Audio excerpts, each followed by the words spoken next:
Nancy Cooley, who does all the custom pieces for me, we have such a great time together because we just sit and brainstorm, or she'll come in with magazine pictures, or I'll come in with something, or I'll find something in an antique store and say, well, here's a great jacket, what can we do with it? We had gone to Tucson to make the Walking Away a Winter video, and there were these great thrift stores in Tucson, and I found this jacket for like 20 bucks in this thrift store and brought it back.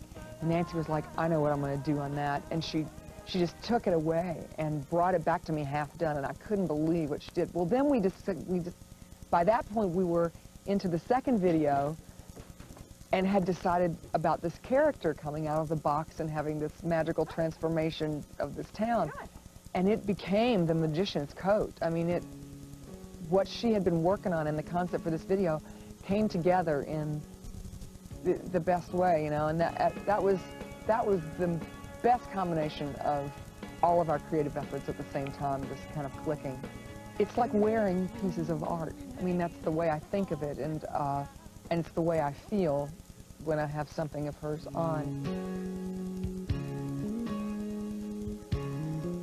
I feel like somebody took me out of hell and put me in heaven when I got into the music business, because it's been my true love ever since I was like 3 years old. I guess I'm somewhere that I don't belong. I need a jukebox for the country song. And then I've had jobs running cash registers at 7-Eleven stores, and I was an assistant manager at a hamburger joint one time. And then I finally decided there wasn't any money in that, so I'd go ahead and learn diesel mechanics, and I hooked up with that and did it for 17 years, hating it most of the time I did it. When we first started out, the first year was like running on empty. You know, you took the bus that you could afford, not the bus you needed. And we've had many a bus break down, and I'll jump out there and get dirty with the rest of them and fix it. Matter of fact, we was in Welfare, Texas one time, and we did a show with Travis Tritt and Lionel Cartwright.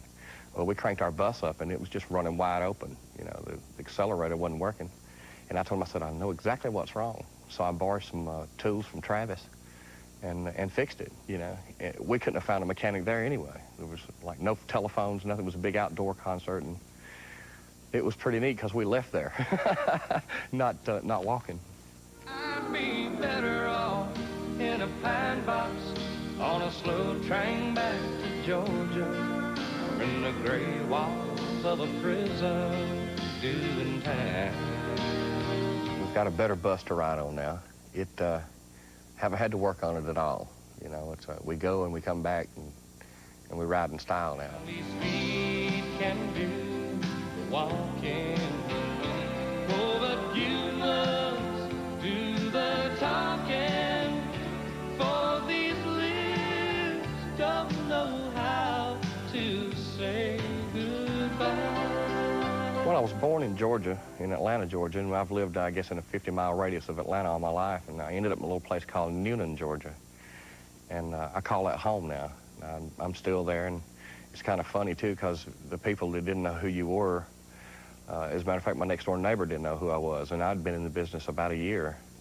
And he bought tickets to my concert. And when he came back home, he was outside one day, and I walked out, and he says, man, I didn't know that was you.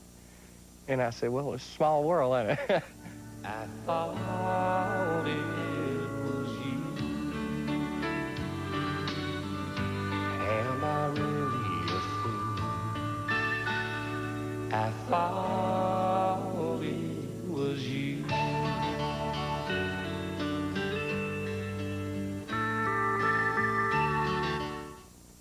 She's all right already. She's back on her feet. It didn't take long to get over me. It didn't really sink in till we went to Miami, Florida, and we were doing a Larry Stewart video. So that was quite different, and I realized that, okay, pal, here you are, it's just you, and everybody's looking at you, and you better do good. And that was the middle of February. And ever since the taping of the video, the ball has just been rolling ever since. But what's killed